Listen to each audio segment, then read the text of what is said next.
Olá pessoal, tudo bem com vocês? Me chamo Silmara, sou professora de Ciências e Biologia e hoje eu tô aqui porque eu queria tratar um pouquinho sobre doenças do sistema urinário. Eu falei que eu ia trazer um vídeo sobre isso, né, de modo geral, porque eu fiz um vídeo sobre o sistema urinário, sistema excretor, né, que produz a urina, e eu prometi que eu iria trazer um pouquinho sobre as doenças, né, que atingem o sistema urinário. Não trouxe no outro vídeo para ele não ficar muito longo. Bom, só lembrando, né? O sistema urinário é o sistema que produz a nossa urina. A gente tem dois rins que são responsáveis pela filtração do sangue. Esses rins que produzem o sangue, que produzem a urina, fazem a filtração da urina, se localizam logo abaixo da caixa torácica, né? Um de cada lado do corpo. E eu vou ter aí, depois dos dois rins, os uréteres, que são as vias urinárias que encaminham essa urina produzida para a bexiga, que vai armazená-la até ela causar uma leve pressão na uretra, que é um canalzinho posterior à bexiga, que conecta o sistema urinário com a parte externa do corpo para eliminar essa urina, né? Que é aquele momento que a gente sente aquela vontadezinha de urinar. Bom, dito isso, então, o sangue precisa ser filtrado, por quê? Eu falei isso no outro vídeo, mas vou recapitular aqui rapidamente para fazer sentido o que a gente vai falar sobre as doenças. O sangue precisa ser filtrado porque nele a gente tem, fruto do metabolismo celular, algumas substâncias que são tóxicas e que não devem permanecer no meu sangue. Por que não? Porque elas são tóxicas e vão comprometer o funcionamento de órgãos se chegarem em outros órgãos. Então o meu corpo precisa estar o tempo todo fazendo essa filtração desse sangue. Filtrar seria reter essas partículas, claro que tem outras coisas que vão junto, a água, sais minerais, glicose, né? Mas principalmente a ureia e o ácido úrico, que são nocivas para o meu corpo. Beleza. O sistema urinário, então, ele é muito importante, ele é fundamental, né, para o meu corpo, e o mau funcionamento dele leva também a algumas doenças. Bom, as doenças que afetam o sistema urinário, uma das principais é o cálculo renal. Né, das doenças que afetam o sistema urinário, a principal é o cálculo renal, famosa pedra no rim, ou pedras nos rins, né, como é chamada. O que são esses cálculos renais? A gente pode ter pequenos grãos de sais que acabam se acumulando nos rins, dado principalmente, mas não só, principalmente a uma dieta, né? Quando eu falo dieta aqui, né, bom frisar, eu não estou falando de uma restrição alimentar. Dieta todo mundo tem, é aquilo que você come no seu dia a dia, né? Toda espécie animal tem uma dieta, é aquilo que você come no seu dia a dia. Se essa dieta, né, se essa alimentação diária é uma alimentação pautada em excesso de sais, e aí, uma observação. Às vezes a gente pensa, mas eu não coloco muito sal no meu arroz, no meu feijão, no meu, sei lá, na comida que eu faço, e desenvolvi pedras nos rins, desenvolvi cálculo renal. Primeiro que cálculo renal, como a maioria das doenças, é uma doença multifatorial, ela não é causada por um único fator, né? Quando a gente fala que uma doença é multifatorial, ela é causada por vários fatores. A alimentação é uma delas, ingestão de água é outra, que eu já vou falar da ingestão de água. Que mais? Genética. É muito comum que a gente ouça uma pessoa, porque eu tenho pedra no rim, meu tio teve, minha mãe teve, minha avó teve. É muito comum que quando tem um indivíduo na família, outras pessoas da família também tenham cálculo renal, porque ela sim tem influências genéticas. Mas também não é determinante, né? Como eu falei, é uma questão multifatorial, depende de vários fatores, né? Você pode ter várias pessoas na sua família que tem, e você sabe que se você não tem, você precisa se cuidar talvez um pouquinho mais, né? Porque talvez você tenha maior predisposição a desenvolver cálculo renal. Bom, mas como eu falei, não é só questão genética. Uma pessoa que tem uma dieta também rica em sais minerais, né, nesses sais, principalmente os sais de cálcio, que se acumulam e formam esses cálculos renais lá nos rins, pode desenvolver o cálculo renal. E aí o que eu ia dizer é o seguinte, não é só aquele sal, aquele cloreto de sódio que a gente usa para temperar os alimentos. Esse também, mas não só ele. Porque a gente tem, às vezes a pessoa não usa muito sal na sua prática culinária ali, né, na sua cozinha, mas ela come muitos alimentos industrializados, ultraprocessados. É porque dos alimentos industrializados a gente tem vários níveis, né? Existem os minimamente processados, os ultraprocessados, que são aqueles alimentos que passam por muitos processos na indústria, que eles até não são nem chamados de alimentos, são chamados de produto alimentício, de tanto processo que ele passou. Para ele passar por tanto processo assim, ele é transformado em tanta coisa, e muita coisa que nem é alimento acaba entrando nesse alimento, nesse produto alimentício, né, na sua composição, e que costuma ter muitos sais, né, muitos conservantes, muitos aditivos ali, são ricos em sais. Então, às vezes a pessoa não está acostumada a colocar, não se vê como uma pessoa que ingere muito sal, porque ela mesma não coloca muito sal nas suas comidas. Porém, ela se alimenta de muitos produtos industrializados, que tem muitas embalagens, e isso várias vezes ao dia. Ela está consumindo muito sal, provavelmente, mesmo sem ter sem saber, mesmo sem essa consciência. Então é importante ficar atento a isso também.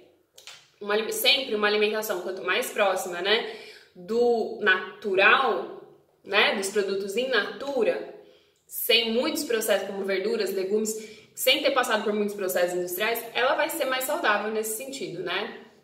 Bom, mas enfim, isso talvez até tema para um outro vídeo. Por enquanto, vamos focar aqui na questão do cálculo renal. Então, esses grãozinhos de sais que estão lá no meu sangue, chegaram lá, graças à alimentação, vão pro rim, vão para os néfrons, vai passar pela cápsula glomerular, eu falei dela no vídeo anterior, vai chegar lá na cápsula glomerular e vai acabar se acumulando nos rins.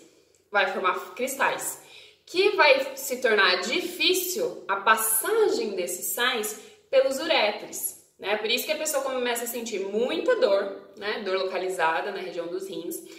E dependendo do tamanho desse cálculo, a pessoa vai ter que fazer exame para ver o tamanho desses cálculos, né? Pode ser que ela elimine naturalmente, né? Pela uretra. Pode ser que seja necessária alguma intervenção cirúrgica, alguma intervenção para que quebre esses sais, para que seja mais fácil a passagem deles pela urina depois. Dependendo do tamanho, não vai passar, ou a pessoa vai sentir sempre muita dor, porque vai estar obstruindo, inclusive, a passagem da urina no uréter, né? Se cai ali no uréter, esses sais, esses grãos, né? Esses cálculos caem ali, vai obstruir a passagem da urina ali. E a pessoa vai sentir muita dor porque não está passando, é maior do que o canal, né? Pode ser maior do que o canal, esses cálculos. Bom, então a pessoa costuma sentir muita dor, ela precisa buscar atendimento médico, né? Não é uma coisa que dá pra você se virar sozinho, só bebendo água agora, porque, né, o estrago, entre aspas, já tá feito. Precisa de atendimento médico. E existe a extração cirúrgica, como eu falei. Bom, enfim, essa doença é causada por questões multifatoriais. Então, eu falei bastante de alimentação, mas não posso deixar de falar, acho que eu só comentei brevemente, na ingestão de água. Nosso corpo é formado quase que 70% de água. Eu tenho certeza que vocês já ouviram falar isso, né? A gente tem 70% de água. O que significa isso? 70% da nossa massa corporal é água. Isso é muita coisa. A gente tem água no nosso sangue, a gente tem água entre as células, a gente tem água nos órgãos, a gente tem muita água. E o meu corpo, para ele funcionar adequadamente, ele precisa, não só nós, né, gente? Todos os seres vivos são dependentes, todas as formas de vida que a gente conhece, que existem nesse planeta, são dependentes, né, de água.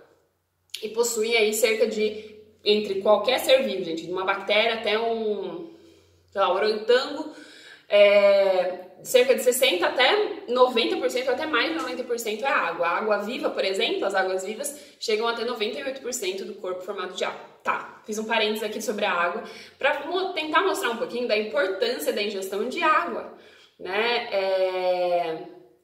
Claro que essa ingestão, ela varia um pouquinho de pessoa para pessoa. Qual que é o recomendado? A gente fala muito dos 2 litros de água por dia, tem que tomar 2 litros de água por dia. Isso é uma tentativa de unificação, né? Como fosse uma recomendação geral para facilitar essa recomendação. Porque, na verdade,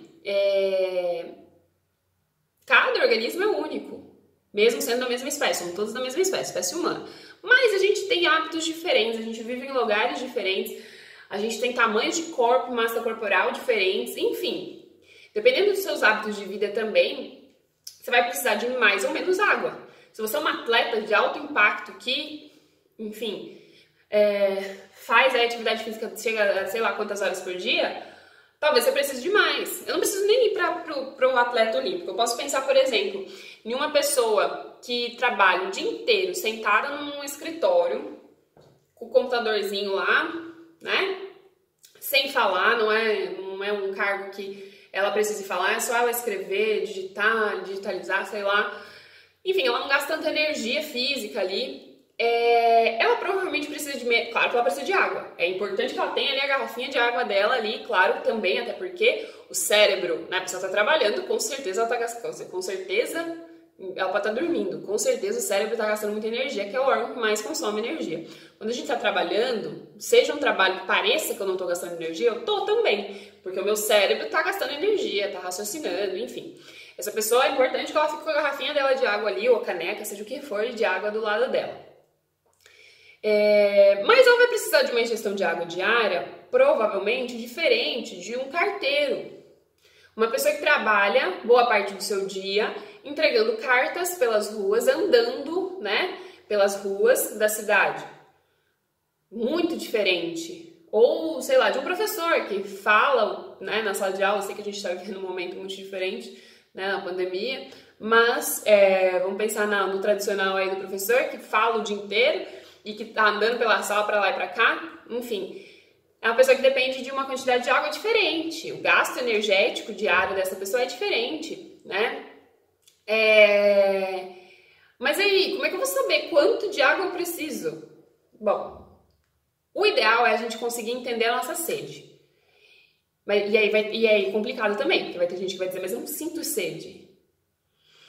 E é difícil, se a gente não tem o hábito de beber água, a gente acaba não conseguindo identificar os sinais do próprio corpo. Tem gente que não consegue identificar o sinal da fome. É fome ou é só vontade de comer, né? Por exemplo. Não que você não possa comer quando você tá com vontade de comer. Enfim, aí é outra história. Mas, às vezes a gente se desconecta tanto do nosso corpo que a gente não consegue reconhecer os sinais. Mas, a sede, né? Se a gente começar a trabalhar isso, é importante a gente conseguir reconhecer o sinal da sede. E a gente pode analisar pela urina. Uma vez eu ouvi uma fala que eu sempre repito para os meus alunos quando eu estou falando sobre esse assunto. Qual a cor que tem que ser da urina? A urina tem que ser mais clara, mais escura? Bom, a gente sabe que não pode ser muito escura, não pode ser muito amarelada. Significa que eu não estou tomando água suficiente. Mas e aí, transparente é legal? Se eu tiver uma urina transparente, eu estou bebendo água bonitinho, talvez você esteja bebendo água mais do que você precisa, porque tem isso também. Se eu estiver bebendo eu não sou atleta, não sou... Enfim, eu tô bebendo 7 litros de água por dia, eu acho que é muita coisa. Pra mim é muita coisa, pra minha rotina eu não preciso disso. Provavelmente eu tô causando uma diluição no meu sangue que pode ser problemática também, porque tem muita água lá. Tanto é que a urina tá saindo transparente, parece que tem água ali. Isso pode até atrapalhar o funcionamento dos rins, enfim, todo excesso é negativo também. Bom, então como que eu faço? Eu posso ver a minha urina, claro que a gente pode se basear sim nos 2 litros, 1,5 litro, 2 litros de água, mas posso me basear na minha urina como? A cor da minha urina. Minha urina não pode estar muito amarela, mas também não pode estar transparente. O Dr. Drauzio Varela, uma vez, em um vídeo que eu assisti, e é isso que eu repito para os meus alunos, ele disse que a cor ideal da urina é uma cor próxima ao suco de maçã. Sabe o suco de maçã? Que não é nem amarelo, ele é meio amareladinho, bem clarinho, né? Ele não é transparente, visível, não é, ele tem uma cor característica, né? Então, aquela cor, né? Que não seja amarelo forte, amarelo ouro, sei lá, que seja uma cor mais próxima ao suco de maçã, porque o transparente também não é legal, né? Como se fosse, parece que eu fiz xixi e tá igual o vaso, né? Da mesma cor ali que tava antes, com a água, né, da privada. Então é isso, né? Basicamente a dica que eu consigo dar. Bom, além do cálculo renal, a gente também tem a infecção urinária. A infecção urinária, ela pode acontecer, e ela geralmente acontece, né, em qualquer estrutura do sistema urinário, seja nos rins, seja nos uretres, seja na bexiga, seja na uretra, e geralmente ela acontece na uretra e na bexiga, que são os canais ali mais próximos do ânus. Porque a infecção, quando eu tô falando de uma infecção, eu tô falando de algo que acontece principalmente pela infecção, presença, né, de bactérias. Bactérias que vêm do ânus. Por quê? Lá no meu sistema digestório, lá no meu intestino grosso, eu tenho uma série de bactérias ótimas e maravilhosas para a minha flora intestinal, para o meu sistema, digestório, eu ia falar cardiovascular, digestório, que me ajuda na formação das minhas fezes, inclusive produzem algumas vitaminas para o meu corpo. Só que se as bactérias forem parar em outros lugares, talvez elas não sejam tão positivas assim. Pode ser que elas me causem algum dano. Com o ânus próximo à uretra, esse risco acaba sendo maior, né? A pessoa vai sentir ardência a urinar, vontade frequente de urinar e a urina pode até vir acompanhada de sangue. Bom, eu vou parar nesse vídeo por aqui, né? Eu preciso parar porque eu tô vendo que tá dando meu tempo, mas eu vou continuar isso posteriormente, tá bom? Então eu gravo uma parte 2. Até daqui a pouco.